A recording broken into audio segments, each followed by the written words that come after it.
KF-21과 같은 초음속 전투기를 어떠한 결함으로 인한 지연 없이 바로 성공적인 양산 단계로 들어간다는 것은 전 세계적으로도 매우 희귀한 일이다. 세계의 극찬을 받고 있는 우리의 자랑스러운 초음속 전투기 KF-21 내년 예정된 양산까지 어떠한 내부 문제도 없이 순탄하게 개발이 진행되고 있는데요. 다만 외부에서는 아직 해결해야 할 난제들이 남아있기도 합니다. 바로 인도네시아의 분담금 미납 문제가 아직까지도 해결이 되지 않은 채 계속해서 트러블이 발생하고 있기 때문이죠. 이런 상황 가운데 현지 매체에서 분담금 관련 충격적인 보도를 하여 화제가 되고 있습니다. 내용인즉슨 인니가 분담금을 미납하고 있는 데에는 한국의 규칙 사유가 있다고 얼토당토하는 이야기를 한 것인데요. 한국이 약속된 기술 이전을 해주지 않았기 때문에 분담금을 내고 싶어도 또 낼 수 있는 돈이 있어도 내지 않고 있다는 것입니다. 인니가 말하는 약속을 이행할 것이라는 것이 알고 보니 한국이 약속을 이행하면 우리도 하겠다라는 것이었네요. 이러한 주장을 살펴보기 전에 한 가지 알아야 할 것은 한국과 인도네시아의 공동개발 계약에서 명시된 기술 이전 약속은 어디까지나 양산에 필요한 기술 이전과 노하우 전수이지 한국이 자체적으로 개발한 핵심 기술에 대한 기술 이전은 포함되어 있지 않습니다. 그러나 인도네시아는 KF-21의 핵심 기술인 A사 레이더, 적외선 탐지 추적 장치 IRST, 전자광학 표적 추적 장비 EOTGP, 전자파 방해 장비 RF 제모 등 4가지 핵심 기술에 대한 이전을 요구하고 있는 것이죠. 이러한 기술은 2015년 미국이 한국에 기술 이전을 해주기로 했다가 승인이 거부가 되어 장장 8년이 넘는 시간과 공을 들여 한국이 자체적으로 개발한 국산 기술입니다. 그럼 국가안보 기술의 핵심 기술을 인니가 어처구니 없이 요구하고 있는 것이죠. 7월 1일 인니 매체 존나 자카르타는 한국은 F-15 장비를 훔쳤지만 인도네시아 엔지니어들은 KF-21 보라매 기술을 받지 못해 실망했다라는 제목의 기사에서 다음과 같이 말하였습니다. 인도네시아 엔지니어들은 미국과 한국에 의해 KF-21 보라매 기술에 대한 접근이 거부되었다. 인도네시아가 KF-21 보라매 분담금을 내지 않으려고 하는 것도 이 때문이다. 인도네시아는 두 당사자 간의 재협상을 위해 의도적으로 지급을 연기한 것이다. 한국과 인니의 재협상으로 새로운 계약이 체결되었고 인도네시아는 KF-21 보라매 프로젝트에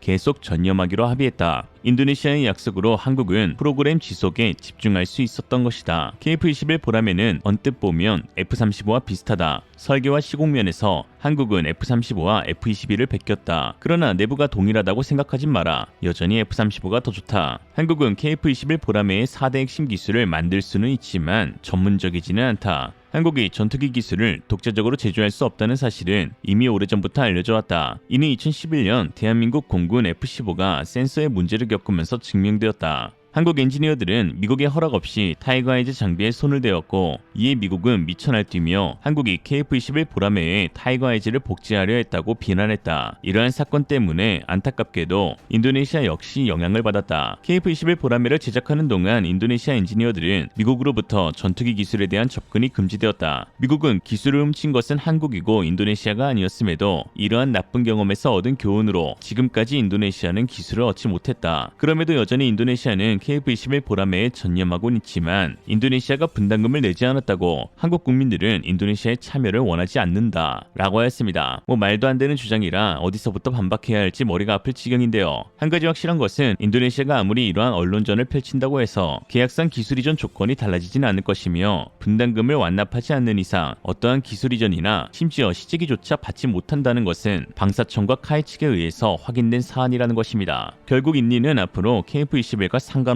국가가 된다는 것이죠. 앞에서는 언론 플레이를 통해 한국과의 기술 이전 협상이라는 플랜 A를 추진하고 있는 인도네시아는 뒤에선 또 다른 플랜 B도 준비하고 있는데요. KF-21을 받지 못할 수도 있는 상황을 고려해 터키가 받기로 예정되어 있다가 취소된 F-35의 물량을 자신들이 받기를 희망하고 있는 것입니다. 인니 공군은 라팔, F-15EX, 미라주 2000, TFX, 수호이 30, F-16, KF-21에 이어 이제는 F-35까지 운용하고자 하는 것이죠. 인니 매체 글로벌 시큐리티에 따르면 인도네시아 국방부 차관 삭티와요 프랭크 고노는 정부가 F-35 도입을 고려할 수 있다고 강조하면서 F-35의 가격 하락과 터키의 주문 취소로 인한 잉여금으로 인해 미국은 전투기를 위한 새로운 시장을 열어야 할 것이고 이 틈을 인도네시아가 파고들 수 있다고 했습니다. 그러나 인니가 실제로 F-35의 구매를 승인받는다 해도 현재 F-35는 생산 위기에 놓여 있는 상황이라 기존에 도입하기로 한 국가들 역시 도입 시기가 1년 이상 딜레이되고 있으며 확정적 생산이 안 될 가능성도 존재하는 상황입니다. 일례로 2016년 초까지 6대의 F-35를 받기로 예정된 폴란드는 1년 연기되어 2026년 12월이 되어야 초도 물량 인도가 가능하다고 밝혔습니다. 폴란드 매체 디펜스24에 따르면 폴란드가 구매하기로 한 F-35의 버전은 블록4이며 소위 TR3로 불리는 개량 버전은 현재 개발에 어려움을 겪고 있어 사업이 지연되고 있다고 전했는데요. 이에 프랑스 매체 메타 디펜스는 지난 6월 28일 한국의 KF-21 보라매가 F-35보다 먼저 완전한 작전 능력을 발휘할 수 있다라는 기사를 보도했는데, 그러면서 새로운 전투기 개발만큼 복잡한 프로그램이 지연되지 않는 경우는 매우 드문데 첫 초음속 전투기 사업을 도전하는 한국이 이를 해냈다며, 보라매는 내년부터 양산에 들어갈 것으로 F-35보다 더욱 빠르게 완전한 운용 능력을 갖출 수 있는 조건이 마련되었다라고 했습니다. 사실 F-35 개발 사업, 즉 JSF 사업은 아직까지 현재 진행형이고 현재의 F-35는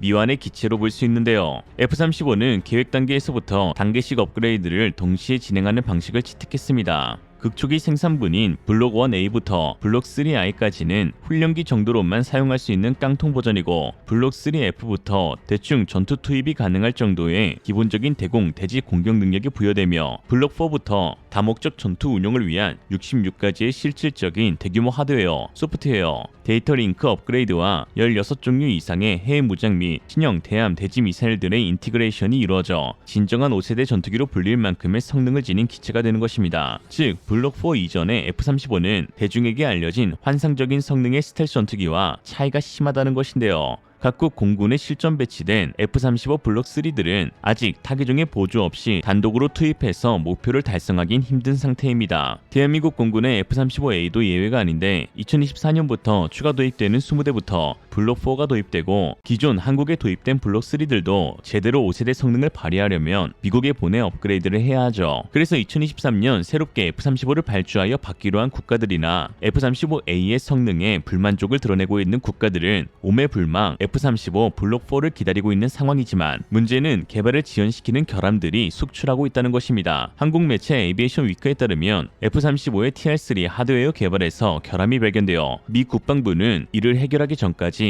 F-35 블록 4 인도를 중단할 것이라고 밝혔습니다. TR3는 F-35 라이트닝 II 전투기의 기술 개선 구성 중 하나입니다. F-35의 무장 통합, 핵심 프로세서, 메모리 장치, 그리고 관련된 항법 장치를 대대적으로 업그레이드하는 것을 목표로 하는데요. 지난해 12월 15일 포트워스 기지에서 사고가 발생한 F-35B 관련 결함도 TR3 호환 불안정 문제로 인한 엔진 진동 문제로 밝혀졌는데, 현재 겪고 있는 가장 큰 문제가 바로 TR3에서 진행하고 있는 66가지의 새로운 기능을 현재 탑재 중인 프렛 앤 휘트니사의 F135 엔진에서는 사용 불가능하다는 것입니다. 이에 인도네시아가 보라매를 버리고 F-35를 원한다는 언론 플레이를 펼치고 있지만, 미국이 중국과 친밀한 관계를 유지하고 있는 인도네시아에 F-35를 팔지도 의문이며, 설령 판다 하더라도 이미 도입 대기자가 밀려있는 상황에서 TR3의 개발 난항으로 인해 언제 인도 받을 수 있을지도 알 수 없는 상황이라는 것이죠. 하여간 꿈만 큰 있니? 테스형이 말합니다. 네 자신을 알라. 심지어 폴란드와 같은 국가들도 F-35의 납기 지연으로 인해 현재 KF-21에 지대한 관심을 내비치고 있는 상황에서 인도네시아의 이러한 아나무인한 태도는 오히려 스스로를 첨단 전투기 보유국에서 멀어지게 하는 결과로 도출되고 있습니다. 한편 세계적으로 유례를 찾아볼 수 없는 속도로 개발이 진행되고 있는 KF-21이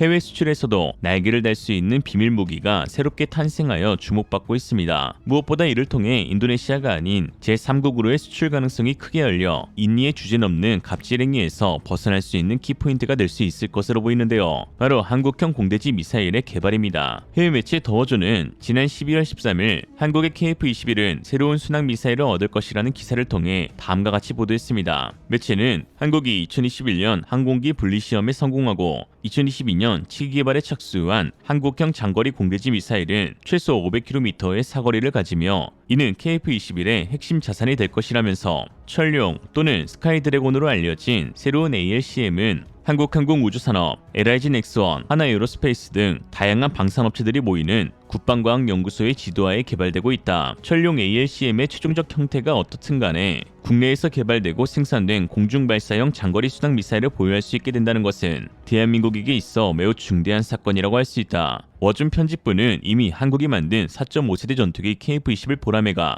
해외 수출 시장에서 매우 경쟁력 있는 제품이 될 수 있다는 사실을 검증한 바 있다. KF-21 보라매는 F-16C보다 훨씬 더 우수한 기체 성능을 지니고 있고 국내 방산기업 하나시스템에 의해 생산되는 능동전자 주사배열 A사 레이더까지 장착되고 있어 어떠한 수출 제한도 없는 상황이다.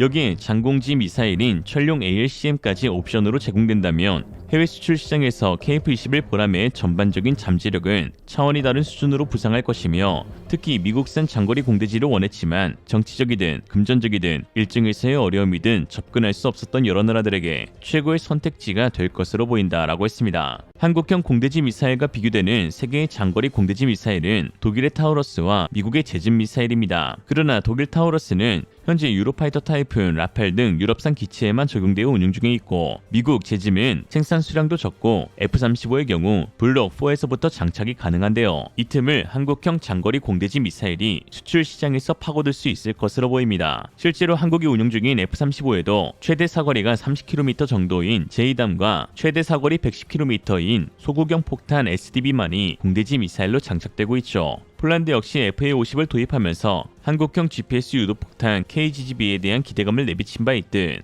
어떤 무장이 장착될 수 있는가 하는 여부는 한 국가가 전투기를 선택하는데 큰 영향을 끼치는 요소 중 하나가 될 수 있죠. 인니의 사업 방해와 무관하게 KF-21은 가지고 있는 여러 매력을 발산하며 해외 수출 경쟁력을 끌어올리고 있습니다. 공동개발국이라는 인도네시아가 도움은커녕 방해만 했던 지난 수년간 한국의 기술진들은 아랑곳하지 않고 열심히 개발에만 몰두하여 6개의 시즈기가 어떠한 개발 난항이나 지연 그리고 결함 없이 대한민국의 상공을 무사히 나르는 기적을 선보여 주었습니다. 외세가 핍박할수록 더 강해지는 한국의 DNA가 오늘날 한국의 산업에도 똑같이 적용돼 인니가 터무니없이 태클을 걸 때도 더욱 강해지는 KF-21의 모습을 볼 수 있죠. 그 인니에 대한 삼행시로 마치겠습니다. 그러고도 인간이냐 니들이. 한국산 잠수함 훈련기 전투기를 도입한 동남아시아의 전통적 한국 방산 파트너인 인도네시아가 최근 한국과의 계약을 이행하지 않으면서 다른 국가와의 협력을 늘려가 논란이 일고 있습니다. 한국을 버리고 택한 국가는 바로 프랑스인데요. 이미 지난해 10월 프랑스의 라팔 전투기 42대를 도입하기로 한 인도네시아는 여기서 더 나아가 프랑스산 잠수함마저 도입하기로 하면서 기존에 체결된 한국의 잠수함 사업을 철회하려는 움직임을 보이고 있습니다. 그렇다면 인니의 이러한 막장 행태에는 어떠한 숨겨진 이유와 반전이 있었는지 한번 빠르게 살펴보겠습니다. Let's get it! 최근 인니 매체 존나 자카르타의 보도에 따르면 존나 인도네시아가 프랑스의 디젤 잠수함인 스크로펜 잠수함 2척을 구입할 것이라고 밝혔습니다. 매체는 모든 관리가 순조롭게 진행되면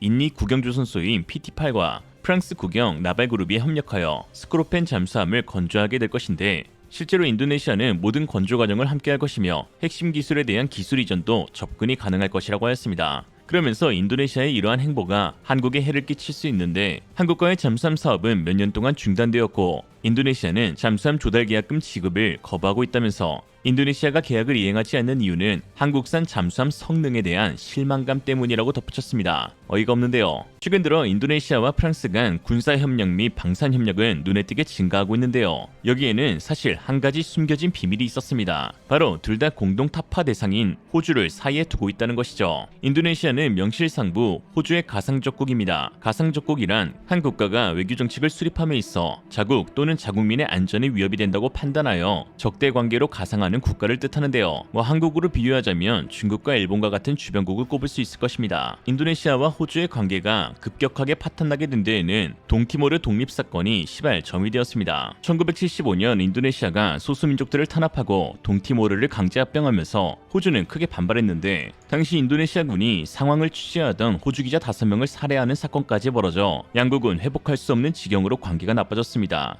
2022년부로 동티모르가 인도네시아에서 독립할 당시엔 호주는 독립을 적극적으로 지원해줘 인도네시아 내에서 격렬한 반호주 데모가 일어났고 인니 정부는 안보협정조차 파기시키며 모든 외교 채널을 정지시키기도 하였습니다. 심지어 최근까지 양국은 애쉬무어 환초 영유권을 둘러싼 외교 갈등을 겪고 있으며 티모르에 묻힌 상당량의 지하자원에 대한 소유권까지 둘러싸고 치열한 분쟁을 겪고 있는 중이죠. 이러한 두 국가의 치열한 암투에 개입한 한 국가가 있습니다. 바로 프랑스인데요. 프랑스는 호주가 자국과 2016년 맺었던 77조 원 규모의 디젤 잠수함 12척 도입 계약이 일방적으로 파기된 데에 크게 분노하며 호주의 가상적국인 인도네시아를 끌어들였습니다. 당시 프랑스 외교부 로드리앙 장관은 호주에게 배신당했다, 매우 화가 난다. 이는 동맹 간의 할 짓이 아니며 잔인하고 일방적이고 예측할 수 없었던 결정이라고 비판했는데요. 더욱이 막판에 계약 파기 낌새를 알아챈 프랑스 외교관들이 호주 당국자들에게 물어봤을 때에도 그들은 끝까지 아무 말 안 하다가 결정 몇 시간 전에 이 사실을 알려준 데에도 무척 자존심 상해하며 분개하였습니다. 장피에르 테보 호주 주재 프랑스 대사 역시 신분을 쌓아온 호주 정치인들에게 강한 배신감을 토로하며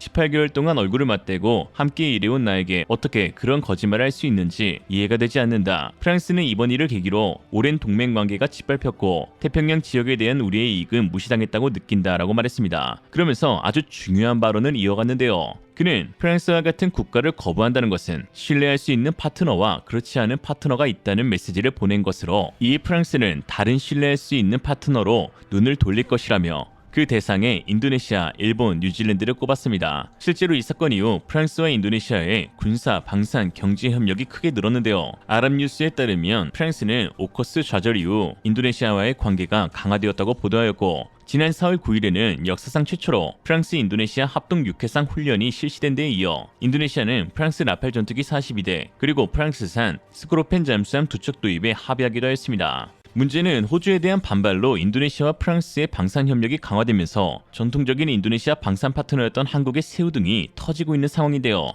특히 하나오션은 2019년 4월 1,400톤급 잠수함 3척을 도입하기로 한 인니와 1조 3천억 규모의 계약을 체결하였는데, 기존의 잠수함 3척을 수출한 전례가 있고 또 일정을 맞추기 위해 선수금을 받기 전 이례적으로 주요 자재들을 선발주하는 실수를 범한 상태에서 현재 모든 계약이 물거품될 위기에 놓인 것입니다. 당시 대우조선해양이 선주문한 자재는 핵심 부품이 독일 지멘스사의 추진 전동기로 대략 800억 원에 달합니다. 특히 이 장비를 보관할 장소도 마땅치 않아 추가 비용을 내고 장소를 마련해야 하며 만약 폐기한다 하더라도 별도의 비용을 또 지불해야 하죠. 여기에 잠수함에 쓰이는 강제 80억 원과 엔진 소음기 14억 등도 선발주한 것으로 파악되었습니다. 이에 하나오션은 지난 6월 11일 4년 넘게 표류 중인 인도네시아 잠수함 2차 사업 마무리를 위한 협의에 나서기도 했는데요. 그러나 인도네시아 측으로부터 어떠한 확답도 듣지 못한 상태입니다. 인도네시아의 프라보어 수비안토 국방부 장관은 아직 신용장에 서명하지 않고 질질 끌고 있는 중인데요. 이렇다 보니 하나오션은 도크만 마련해 둔 채 일체의 건조 작업도 돌입하지 못하고 있는 것이죠.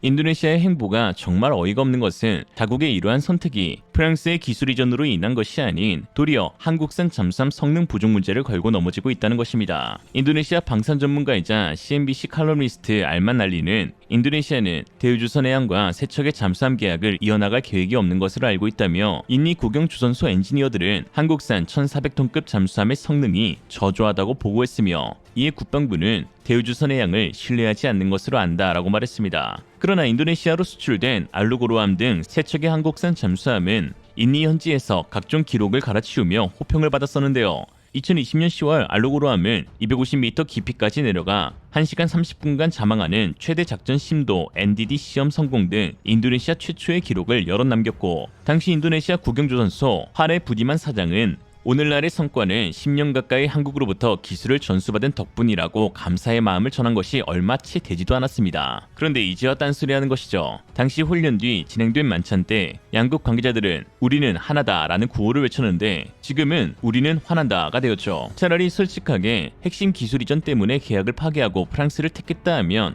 뭐 이해라도 해볼까 싶겠는데, 무지성 한국 탓만 하니 이건 뭐 추 한국산 잠수함 수출에도 악영향을 끼치진 않을까 우려가 되는 상황입니다. 인니가 이러한 주장을 하는 데에는 낭갈라함 침몰 사건이 한국 업체 측 과실이라는 막무가내 억지도 포함되는데요. 그러나 낭갈라함은 한국산 잠수함이 아닌 1981년 독일로부터 도입한 209급 잠수함이 입원함으로 운용된 지 무려 40년 가까이 된 노후 함선입니다. 단지 2012년 대우조선이 성능 개량 작업을 해주었다는 이유로 한국 측의 규칙 사유를 따지는 것인데, 그러나 난갈라함은 2012년 이후 보통 6년에 한 번 하는 창정비를 전혀 하지 않았고 2018년 이후에는 잠수 훈련조차 시행하지 않았습니다. 거기다 사고 당시엔 38명까지만 태울 수 있도록 설계된 잠수함에 15명을 추가 탑승시켜 53명의 승조원이 있었으니 스스로 침몰하게 만든 셈인 것이죠. 한편 인니가 프랑스와 협력하면서 한국의 일방적인 계약 파기를 추진하는 진퇴양난의 상황에서 한국은 또 다른 해결책을 찾고 있습니다. 역지사지로 제3의 방산 파트너인 폴란드와의 협력을 강화하고 있는 것인데요. 최근 폴란드 국방부는 잠수함 도입을 위한 입찰에 착수하기로 하였는데, 폴란드 최대 방산 행사인 디펜스데이에서 브와샤크 국방부 장관은 하나오션 관계자들이 있는 자리를 통해 꼭 집어 한국과의 잠수함 사업을 추진할 수 있다는 의사를 내비쳤습니다. 그는 유럽의 제안에 한정하고 싶지 않다며 우리 대륙과 그 너머의 파트너를 입찰에 초대하고 싶다라고 강조한 것이죠. 당시 행사장에는 유럽을 제외한 아시아 국가 파트너로 한국만이 참석하였었습니다. 폴란드의 오르카 프로젝트에서 요구되는 잠수함 성능 사양은 3,000톤급 이상의 중형 디젤 잠수함에 순항 미사일을 탑재하며 AIP 공기보류 체계로 인한 긴 자막 능력을 가지고 있는 잠수함입니다. 유력한 후보로 독일 티센그룹의 212CD, 스페인 S80, 그리고 한국의 도상 안창호급 잠수함이 꼽히고 있죠. 특히 장거리 무장 투사 능력을 중시하고 있는 부하샤크 국방장관이기에 도산 안창호급 잠수함이 더욱 주목받고 있는데요. 도산 안창호급은 세계 유일, 세계 최초로 디젤 잠수함에 수직 발사대 VLS가 탑재돼 순항 미사일은 물론 잠수함 발사 탄도미사일 SLBM도 발사할 수 있습니다. 또한 최근 한국과 폴란드의 대규모 방산 계약으로 인해 한화 역시 K9 자주포와 천무 다연장 로켓포를 수출한 전례가 있고, 현지 생산 공장 건설, 인프라, 유통 체계를 구축한 바 있어 하나오션의 도산 안창호급 잠수함의 판매는 최우선 도입 후보로 거론되고 있는 상황입니다. 이에 프랑스 매체 메타디펜스는 폴란드와 한국의 방산 사이에 발전된 친밀함으로 인해 도산 안창호급 잠수함은 가장 큰 인기를 얻을 수 있으며, 프랑스 역시 나발그룹의 말린 잠수함을 제시할 수는 있으나 한국 산업계가 폴란드의 편지에 있는 상황에서 나발은 매우 치열한 경쟁을 치러야 할 것이라고 하였습니다. 한국과의 신뢰를 저버리고 근시안적인 이득만을 위해 프랑스와 협력하는 인도네시아, 유럽의 중국 프랑스와 동남아의 중국 인니가 만나 어떠한 결과물을 제시할지 벌써부터 큰 기대가 되는데요. 프랑스가 인니의 간보기를 당해봐야, 또 인니가 프랑스의 폭리를 당해봐야 서로 이거 잣됐구나 하지 않을까 싶습니다. 오늘의 한 줄 평, 인니와 프랑스, 신중 이 하나로 모든 게 설명된다. 우리는 KF-21이 없어도 되지만 한국은 우리가 없으면 안 될 것이다. 4년 넘게 분담금을 지급하지 않고 있는 인도네시아가 올해 6월 말까지 납부 계획을 밝히겠다는 약속마저도 이행하지 않으면서 다시 한 번 더 사업 참여에 대한 의지가 없다는 것을 확실시하였습니다. 인도네시아 입장에서 사실 이대로라면 프로젝트 퇴출도 거론될 수 있는 위기인데, 도리어 불안한 기색은커녕 편안해 보이는 상황입니다. 마치 사도 그만 안 사도 그만이라는 태도를 보이고 있는데요. 그렇다면 인니는 도대체 뭘 믿고 이렇게 나대는 것인지, 또 과연 그 속내는 무엇인지 오늘 한번 알아보겠습니다. 지난 7월 10일 인도네시아 매체 존나자카르타의 국방 전문 기자 지라크 빈디아는 다음과 같은 제목의 보도를 내었습니다. 이 사소한 일 때문에 한국은 감히 인도네시아를 추방시키지 못할 것이다 라는 제목이었는데요. 내용은 다음과 같았죠. 인도네시아가 KF-21 분담금을 미납하고 있지만 한국은 화가 난다고 해서 인도네시아를 추방할 수가 없을 것이다. 왜냐하면 인도네시아는 돈 외에도 전투기를 만드는 핵심 재료를 공급해주고 있기 때문이다. 바로 산업용 요소이다. 한국은 인도네시아에서 수입한 요소를 통해 KF-21을 비롯한 모든 중공업의 원동력으로 삼고 있다. 이는 한국 방위산업이 인도네시아산 요소에 대한 의존도가 높다는 것을 의미한다. 특히 KF-21을 양산하는 단계에 접어들게 되면 한국은 더 많은 요소를 수입해야 할 것이다 라고 했습니다. 실제로 지난 2021년 한국은 중국발 요소수 품귀 사태에 대한 대책으로 인도네시아산 요소를 연간 12만 톤가량 수입하기로 했습니다. 우리나라 산업용 요소 수입량이 연간 37만 톤에 달하는 점을 고려하면 대략 30% 정도를 인도네시아산 요소로 대체하고 있는 셈인데요. 그러나 현재 똥 더러워서 피했더니 오줌 얻어맞을 위기에 놓인 것입니다. 그렇지만 또 단순히 요소 하나만 믿고 인도네시아가 지금처럼 뻗팅기고 있는 것은 아닐 것으로 보이는데요. 역시나 다른 움직임도 포착되고 있는데 바로 터키와 항공산업 분야 협력 강화가 이루어지고 있다는 것입니다. 한국과의 사업이 파토가 나도 TFX라는 5세대 전투기를 개발 중인 터키와 협력하면 된다는 것이죠. 우선적으로 인도네시아가 한국에 가지고 있는 불만을 알아야 할 것입니다. 그 불만은 아이러니하게도 한국 KF-21의 수준이 4.5세대라는 것에 있는데요. 아니 4.5세대로 계획하고 개발했으니 당연히 4.5세대겠고, 또 4.5세대가 현재 활용성 측면에서 전 세계적으로도 중요시되고 있는데 이게 왜 문제가 될까 싶습니다. 인도네시아가 4.5세대를 문제 삼는 이유는 KF-21이 점진적 진화 단계를 통해 5세대, 6세대로의 진화를 추진한다고 밝힌 상태에서 인도네시아는 지그마보니 스텔스 기능도 없고 그렇다고 4대 핵심 기술도 이전받는 것도 아니라 고작 4.5세대 기체를 받기가 싫다는 것이죠. 이는 인도네시아 현지 매체를 통해서도 알 수 있는 부분이었습니다. 거기다 폴란드가 블록2 5세대 공동개발국으로 참여하려는 움직임을 보이자 인도네시아는 문득 돈은 돈대로 내고 고작 초기형인 4.5세대 전투기를 받게 되는 것이냐며 분개하고 있는 것입니다. 이런 상황 가운데 최근 카이 관계자를 통해 충격적인 이야기가 전해졌는데요. 군사 전문가 안승범 디펜스타임스 편집장은 카이 측 관계자에 따르면 인도네시아가 현재 출고된 KF-21 CJ-6호기를 가져다 터키와 함께 분해할 수 있는 권리를 요구했다라고 했습니다. 사실이라며 경악을 금치 못하게 하는 인도네시아의 요구인데요. 실제로 현실화될 가능성이 없다 해도 인도네시아가 이런 말도 안 되는 요구를 쉽게 한국 측에 건넬 수 있다는 사실 자체에 화를 참을 수 없게 만듭니다. 인도네시아의 이러한 발언을 통해서 알 수 있는 것은 인도네시아가 원하는 것은 단순히 전투기를 도입하는 것이 아닌 자체적으로 전투기를 개발할 수 있는 핵심 기술들에 대한 접근인 것이고, 터키는 현재 개발 난항을 겪고 있는 TFX를 안정적으로 개발하기 위해 KF-21을 뜯어보고 참고하겠다고 하는 것이죠. F-35 프로젝트에서 퇴출된 터키는 현재 자체적으로 TFX를 개발하고 있지만 미국 등 서방의 기술 이전을 받지 못해 개발의 난항을 겪고 있습니다. 대표적으로 지상 활주로 시험까지 진행했지만 랜딩 기어의 개폐 장치는 아직도 개발하지 못하였고, 또 미국 제너럴 일렉트릭의 F-110 엔진의 납품이 중단될 위기에 처했죠. 이에 두 국가의 기술 약탈 협력이 이루어지고 있는 것인데요. 지난달 6월 19일 한 인리 매체는 KF-21 보라매는 더 이상 고려될 옵션이 아니다. 인도네시아는 스텔스 전투기를 만들기 위해 터키와 협력하려고 한다라고 했습니다. 그러면서 족 자카르타 JEC 행사에서 프라보어 국방부 장관은 우리에게 필요한 것은 5세대 기체이며 이를 위해 터키 국영 항공과 인도네시아 PTDI의 협력을 모색하기 위해 협상을 진행 중에 있다라고 했습니다. 공식적으로 TFX에 참여를 거론한 것인데요. 하필 그 대상이 터키라는 점에서 당혹감마저 들고 있습니다. 터키는 지난 2008년 우리나라 K2 표전차의 개발 기술 및 주요 부품을 구매했습니다. 당시 우리가 터키의 기술을 팔고 받은 금액은 3억 3천만 달러였는데요. 2018년 원달러 평균 환율이 1원당 1259원이었으므로 대략 4,156억 수준의 돈을 받고 원천 기술을 판 것입니다. 이는 국방과학연구소가 K2 전차 개발에 투입했던 예산 4,526억 원에도 미치지 못한 금액이었죠. 그리고 당시 우리 기술을 넘겨받은 터키는 수년 후 알타이라는 이름으로 자국산 전차를 내놓았습니다.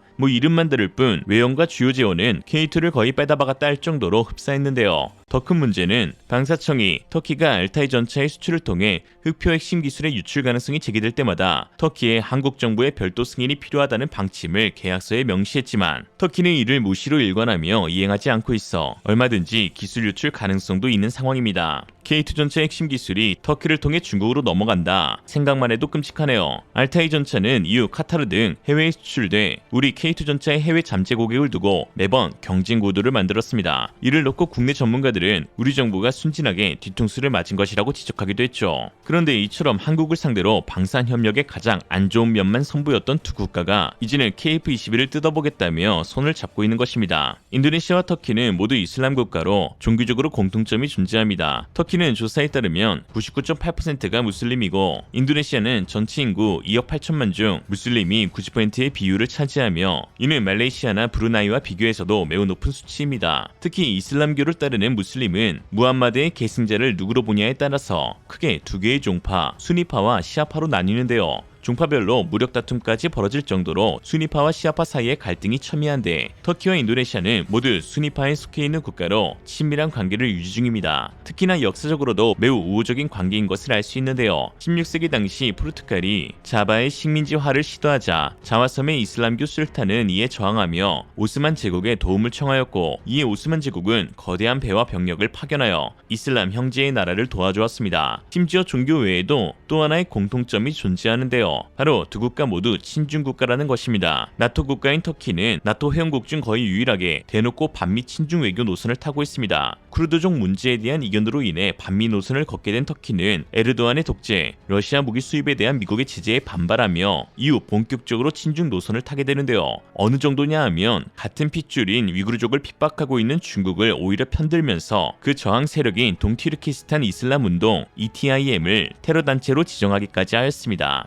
또한 인도네시아도 만만치 않은 친중 국가인데요. 지난해 열린 양국 간 정상회담에서 시진핑은 이례적으로 인도네시아를 향해 운명 공동체, 호의 상생, 긍정적 에너지 등으로 표현했습니다. 인도네시아는 하나의 중국을 적극 지지하며 중국 역시 동티모르 문제에서 인도네시아 편에 서 있습니다. 세계가 1대1로의 검은 속내를 보고 탈퇴하려는 움직임을 취하고 있는 현 시점, 인도네시아는 오히려 1대1로에 새롭게 참여하는 사업을 발표하기도 했죠. 이미 중국은 2015년 일본을 제치고 1대1로 사업의 하나인 자카르타 반둥 고속철도 사업을 따내기도 했습니다. 더욱이 G7의 대주격인 중국 중심의 다자회의 브릭스 정상회의에 새로운 참여국으로 터키와 인도네시아가 거론되고 있는데요. 최근 중국 외교부 리커신 국장은 브릭스의 문을 두드리고 있는 5나라를 거명하면서 인니, 터키, 사우디, 이집트, 아르헨을 꼽았습니다. 이슬람의 친중까지 더해지면 어떻게 되는지 두 국가가 잘 보여주는 사례라고 할 수 있는데요. KF21 분담금 관련 인도네시아는 이미 오래전에 선을 넘었고 계약 파기만이 남아있는 답인 상황입니다. 공동개발국으로서의 역할을 감당하지 않았으니 퇴출되는 것이고 여태 지급된 2천여억 원의 분담금은 상환하지 않아도 무관한데요. 이로써 돈을 달라고 요구하는 측은 한 번에 바뀌어 인도네시아가 한국 측에 돈을 달라고 애걸복걸할 수 있게 됩니다. 생각만 해도 속 시원하죠. 한편 인도네시아 정부의 이러한 행동에 인니 네티즌들 역시 곱지 못한 시선으로 바라보고 있습니다. 일부 인니 네티즌들은 자신의 SNS에 분담금 이슈는 현 국방부 장관인 프라보어가 대선에서 더 유리한 고지에 오르기 위해 고의적으로 행동하는 것이라고 비판했는데요. 그들은 프라보어가 또 한국의 KF-21 전투기 대금을 지불하지 않은 것으로 드러났다. 얼마나 더 프라보어가 정부를 난처하게 만들어야 할까요?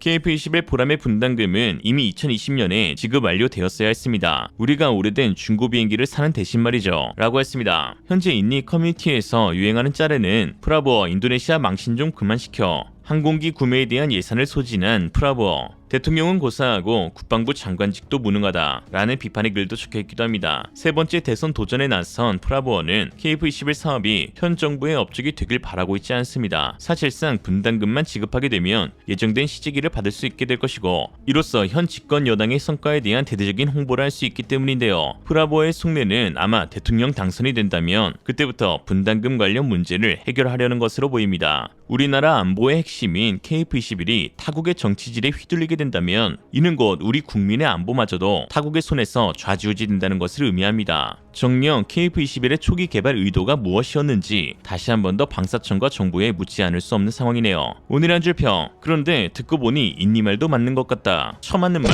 한 대라도 개발이 성공한다면 이는 세계항공 역사상 가장 놀라운 기적이 될 것이다. 한국형 차세대 전투기 KF-21 보라매에 대한 미국 로키드 마틴 관계자의 발언입니다. 기적이라는 표현에서 알 수 있듯 불가능에 가까웠던 한국형 전투기 사업은 이제 모든 우려를 뒤로하고 최초 비행에 성공한 지 1년이 지나가고 있습니다. 참 감개무량한데요. 지난 19일 한국항공우주산업은 KF-21 최초 비행 1주년을 기념하며 당시 현장에서 느꼈던 긴장감과 감동을 영상에 담았습니다. 최초 비행 조종사로 나섰던 안준현 중령이 일일이 경납고를 둘러보며 긴장한 표정으로 탑승 준비를 하는 장면이나 시험 비행에 성공하며 착륙하는 장면에서 카이 직원들이 환호하며 기뻐하는 모습들을 보면서 정말 우리나라가 전투기를 개발했구나 다시 한번 실감할 수 있었습니다. 특히 최초 시험 비행 당시 경남 사천에 강풍이 몰아치자 안준현 중령은 바람이 많이 분다며 걱정을 했고 이에 카이 정비사가 그럼에도 성공하셔야 한다라고 응원을 건네자 안중령이 KF-21에 그려진 태극마크를 잠시 바라보더니 다가가 한 손으로 어루만지는 장면에서는 많은 국민들에게 큰 감동을 끼쳤습니다. 최초 비행 도전이라는 역사적 과업을 완수하기 위해 두려움과 불안함을 이겨내며 비장한 각오로 보람이 위에 탑승한 것이죠. KF-21이 경납고에서 활주로로 이동하자 모든 카이 직원들 역시 간절한 마음으로 응원했습니다. 기술진들은 마치 자식의 첫걸음을 보듯 이륙하는 KF-21을 바라보며 감격스러워하였고 엄지손가락을 치켜세우며 기뻐하였습니다. 지금 6대의 보람의 시제기가 어떠한 문제도 없이 시험비행 임무를 완수하고 있는 건 역시 이들 기술진 한 사람 한 사람의 헌신과 염원이 있었기에 가능했던 일이죠. 영상을 본 네티즌들은 최초 비행 전 태극마크에 손을 얹는 장면을 보고 울컥했다. KF-21 개발에 참여한 모든 기술진과 노심초사 격려하고 지원한 이들에게 박수를 보내고 싶다. 사명감과 애국심이 없으면 절대 해낼 수 없는 일들을 해냈다 등 다양한 응원의 메시지를 달았습니다. KF-21이 기적의 전투기라고 불리는 이유는 예정된 개발 일정이 매우 촉박했기 때문입니다. KF-21은 2015년 12월 본격적으로 개발을 시작하여 그로부터 6년 만에 하늘을 날았습니다. 그 과정에서 랜딩 기어 셋업, 초음속 비행, 무장분리 시험 등 모든 시험 과정을 거뜬히 해내고 있죠. 방사청은 내년 양산에 들어가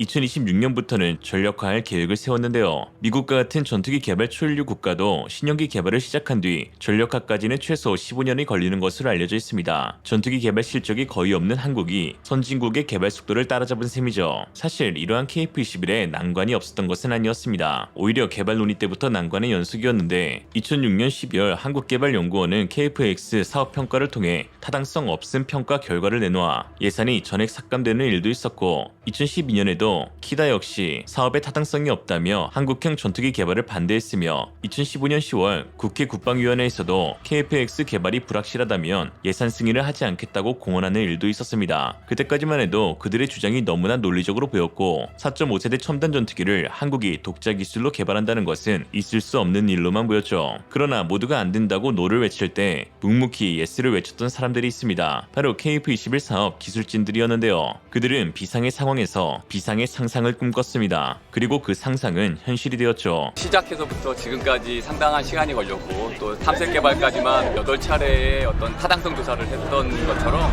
개발해야 되느냐 말아야 되느냐에 대한 상당한 논란이 많았고 다시 개발하기로 결정이 된 만큼 그만큼 책임감이 강하게 느껴지는 것 같아요. 6대 모든 항공기가 나왔습니다. 그리고 저를 비롯해서 늠름한 한국항공 그리고 공군의 조종사분들도 많이 있습니다. 정말 훈련을 열심히 하고 있고 연구도 많이 하고 준비도 많이 하고 있습니다. 믿고 기다려주시면 정말 우리 미래의 한국 영공을 지킬.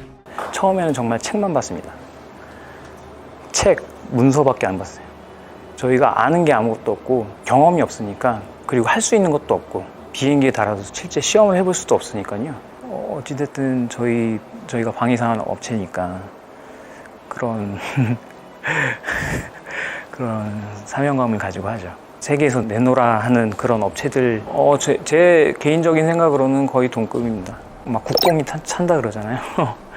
그런 응원들을 많이 해주시면 아까 말씀드린 사명감 이런 게 또 뿜뿜해서 정말 많은 어려움이 있었고 극복하는 과정이 있었기에 오늘날 보람에는 단순히 한국이 만든 전투기 그 이상의 감동을 우리에게 선사하고 있습니다. KF-21의 개발 과정을 지켜본 많은 국민들 역시 기술진들이 느끼는 감동 그대로 더 애틋하고 감사하고 큰 기쁨을 느끼고 있습니다. 이러한 보람이기에 현재 인도네시아의 분담금 미납 행태는 더욱 분노를 하게 만드는 것인데요. 어디 내놓아도 손색이 없는 내 새끼를 함부로 대하고 망하길 기도하며 친구라며 다가와서 등에 칼을 꽂고 가니 반감이 없을래야 없을 수가 없는 것입니다. 이제는 욕을 안 하는 것이 비정상이라고 느낄 만큼 인도네시아는 참 오랫동안 보라매와 한국 국민들을 우롱해왔죠. 인도네시아가 참여하지 않으면 보람의 사업은 좌초될 것이다 라는 말을 감히 서슴없이 내뱉었던 인도네시아는 아이러니하게도 최근 스스로 뿌린 덫에 걸려 넘어지는 최악의 자충수를 겪고 있습니다. 분담금 미납 사태로 인한 손해는 사실 한국보다 인도네시아가 훨씬 큰데요. 돈보다 더 큰 가치인 무형적 자산, 즉 국제적인 신뢰를 완전히 잃어버렸기 때문입니다. 그리고 현재 통수의 달인 프랑스에 의해 지가한 그대로 철저하게 당하고 있는 인도네시아죠. 2020년 42대의 프랑스 라팔 전투기를 도입하기로 한 인도네시아는 당초 팜유나 니켈과 같은 자원 절충 교역을 요구하였고 프랑스 역시 이를 긍정적으로 받아들였습니다. 그러나 지난해 9월 1차 계약 이행으로 6대의 라팔 전투기를 받기 직전 프랑스는 돌연 전액 현금으로 계약금을 지불하지 않으면 계약을 이행할 수 없다고 못을 박았고 인도네시아는 11억 달러의 계약금을 현금으로 지불하였습니다. 또한 프랑스 매체 라트리븐에 따르면 18대 2차 계약 23억 달러의 계약금이 올해 말 지급될 것이라고 밝혔는데요. 해외 매체 VPK는 인도네시아는 프랑스 전투기를 구매할 자금이 없는 상황이며 2021년 인도네시아 국방부 예산에서 11억 달러 금액으로 6대 항공기 첫 번째 배치 구매에만 공식적으로 자금이 지원되었고 나머지 라팔 프로그램에 자금을 조달하기 위해 39억 달러의 해외 대출을 진행하고 있다라고 했습니다. 프랑스가 절충 교역을 거부하고 인도네시아에 전액 현금을 요구한 것은 인도네시아의 KF-21 분담금 체납과 관련이 있습니다. KF-21 분담금 미납 이슈가 해외 매체를 통해서 크게 이슈가 되면서 많은 항공업체들이 인도네시아의 재정 문제에 의문을 제기했기 때문이죠. 한국 매체 에비에이션 온라인에 따르면 보잉의 F-15EX 도입을 원하고 있는 인도네시아는 계약을 할부로 이행하길 원했으나 보잉 측 관계자는 인도네시아가 비용을 지불할 여력이 있는지 의문이 든다며 계약을 보류하였습니다. 또한 매체는 한국과 공동 개발하고 있는 KF-21 분담금도 4년 동안 미납하고 있다라고 덧붙였죠. 마치 전투기 돌려막기를 하고 있는 듯한 인도네시아인데 F-15EX 도입하면 우리가 압류하는 그림으로 가면 되지 않을까 싶습니다. 아무튼 이 같은 인도네시아의 비상식적인 행동은 모두 한 사람에 의해서 자행되는 것인데요. 바로 프라보어 국방부 장관입니다. 내년 세 번째 대선 출마를 노리고 있는 프라보어는